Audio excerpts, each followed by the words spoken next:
हाय friends, मैं हूं Manav. Welcome to movie show. इन भाई साहब से आपको डर लगता है, मुझे भी लगता है, लेकिन अब कहते हैं ना डर के आके जीत। तो मैं धीरे धीरे इतना सीख रहा हूँ कि हॉरर मूवीज को कैसे देखना है। और मैं बड़ा चालाक सा हो गया हूँ थोड़ा सा कि मैं पहले से ही ना थोड़ा सा ट्रेलर वेलर देख के समझ लेता हूँ कि इसके अंदर भूत है कि नहीं है। और वो भूत भी ना दोस्तों मुझे इस तरीके के अच्छे लगते हैं कि जो मतलब ना दिख जाए, मतलब जिनकी शक्ल दिख जाए, कटे फटे हों, जितनी मर्जी उन्होंने ब्रूटल हरकतें करनी हो, कोई प्रॉब्लम नहीं है। जितना खून दिखाना है दिखा दो, कोई प्रॉब्लम नहीं है। पर वो जो ना दिखने वाले भूत होते हैं ना, उससे दोस्त मेरे को काफी ज्यादा प्रॉब्लम है। क्योंकि वो क्या होते हैं ना, पीछे से आ गया, इधर आ गया, खींच के ले गया, ये सब चीजें जो होती है ना, वो फिर इतना डर लगने लग जाता है। वो होती है बेसिकली ईरी वाली फीलिंग होती है ना, मतलब क्या हो रहा है, क्यों हो रहा है, वो नहीं समझ में आता। तो दोस्तों मैं आपके लिए एक ऐसी मूवी का रिव्यू लेके आया हूँ जिसका नाम है द एट्थ नाइट। और ये कोरियन मूवी है, हिंदी में अवेलेबल है, हॉरर जॉनर की है। लेकिन अगर आप भी मेरी तरह पे हैं जहां पर आप बोल दो कि नहीं यार एक्सट्रीम हॉरर मत दिखाओ, बट इस तरीके की मूवी दिखा दो जिसके अंदर मजा आ जाए, डर का क्वेश्चन थोड़ा लिमिटेड हो, और उसके बाद हमें इस तरीके की फीलिंग आ जाए कि हाँ जी हमने भी कहने के लिए हॉरर मूवी देख ली है, तो ये इसी तरीके की मूवी है।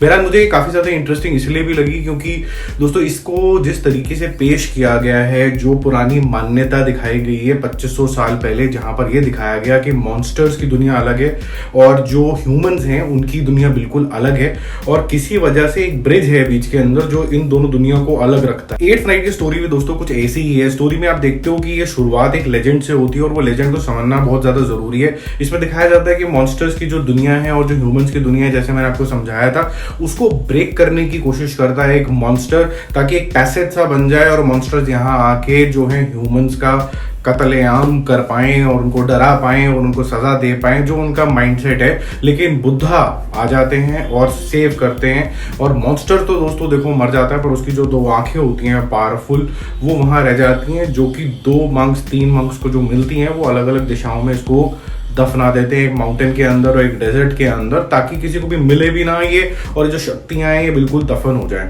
अब एक ऐसी ब्लड मून वाली नाइट को, जिसकी भी एक अलग से लेजेंड है, वो आप मूवी देखना आपको ज्यादा पता चलेगा। ये जो मॉन्स्टर है फिर से अनलीश हो जाता है, और अनलीश होने के बाद ये फिर से लोगों के अंदर जाके उनको पोजेस करता रहता है और उनको मारता रहता है, और जैसे जैसे ये उसको पोजेस करता जाता है और वो और स्ट्रॉन्गर होता जाता है। अब दोस्तों मूवी में दिखाया गया कि अगर वो एट्थ नाइट तक पहुंच गया, यानी 8वीं रात तक पहुंच गया, तो वो खूब पावरफुल हो जाएगा, फिर इसको रोकना मुश्किल हो जाएगा। अब यहाँ आते हैं दो मंक जो पूरी जान लगा रहे हैं इस पर्टिकुलर मॉन्स्टर को रोकने के लिए। तो क्या वो उसको रोक पाते हैं कि नहीं रोक पाते हैं, यही सारी मूवी है।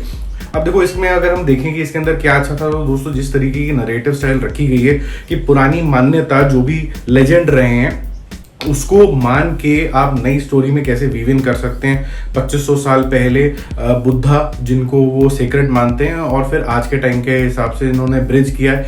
जिस तरीके के इन्होंने विजुअल रखे हैं भूत वाले, आपको स्टार्टिंग में ईरी फीलिंग आएगी, बट इमीडिएटली उनका मुद्दा ज्यादा डराने का कम और सोल्यूशन पाने का ज्यादा है। तो जिस तरीके के वो जब वो मॉन्स्टर किसी को पोजेस कर लेता है तो वो कटे फटे हो जाते हैं, उनकी हड्डियां टूट जाती हैं, स्किन सा फट जाता है, तो आपको ऐसा लगता है कि you are still in control, आपको बहुत ज्यादा डर नहीं लगता। वो चीज अच्छी है, और जिस तरीके से एग्जीक्यूट हुआ है तो वीएफएक्स बहुत अच्छे हैं, एक्टिंग सबकी बहुत अच्छी है, इस तरीके से कि आपके जो कैरेक्टर के अंदर आप घुस जाते हो, आपको समझ में आया था कि इसके रीजन क्या है, ये जो मेन दो प्रोटैगनिस्ट हैं और जो मंक हैं ये क्यों दुनिया को सेव करना चाहते हैं, और जो इनकी बैक स्टोरी है उसकी वजह से शायद ये ज्यादा सीरियस है इस दुनिया को बचाने के लिए। तो आपको वो रिलेटेबिलिटी काफी ज्यादा स्ट्रांग लगती है, जिसकी वजह से आप भी उतने ही इन्वॉल्व हो जाते हो दुनिया को सेव करने के लिए, मॉन्स्टर से निजात पाने के लिए। तो मुझे ये चीज काफी ज्यादा अच्छी लगी, क्योंकि अगर आप खुद भी इंडल्ज हो जाते हैं तो you are part of the story. तो ये मुझे काफी ज्यादा अच्छा लगा, और ये काफी कम होता है यूजुअली हॉरर स्टोरीज के अंदर।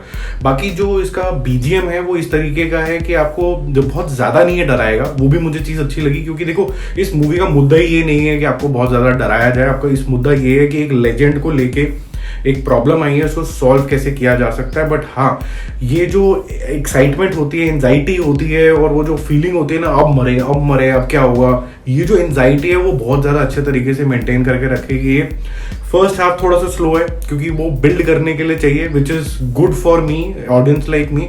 अगर आपको बहुत ज्यादा फास्ट पेस पसंद है तो शायद आपको फर्स्ट पार्ट थोड़ा सा स्लो लगेगा, बट सेकेंड पार्ट में काफी ज्यादा चीजें होती हैं क्योंकि कंक्लूजन की तरफ बढ़ रहा होता है सारी चीज़ें। तो उसमें आपको काफ़ी सारी चीज़ें फास्ट पेस दिखेंगी, एक्शन भी दिखेगा, भूत से लड़ना भी दिखेगा, काफ़ी सारी रिचुअल्स और ओल्ड टेक्निक्स भी दिखेंगी, और कुछ एक स्पेशल एक्ट्स भी दिखेगी जिसके ऊपर वो कुछ लिखते हैं एशियंट लैंग्वेज में, जो माना जाता है कि इस तरीके के भूत से आपको छुटकारा दिला सकती है। तो ये मुझे ओवरऑल बेसिस पे काफ़ी ज़्यादा इंटरेस्टिंग लगी। तो अगर आप हॉरर जॉनर के फैन हैं या नहीं भी हैं तो आप ये मूवी को ट्राई कर सकते हैं, बहुत ज़्यादा नहीं डराएगी, और कहने के लिए टिक मार्क भी लग जाएगा कि आपने हॉरर मूवी देखी है।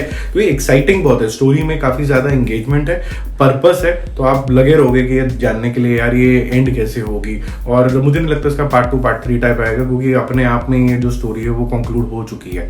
तो see you again with another review very very soon. Don't forget to subscribe the channel. Bye bye.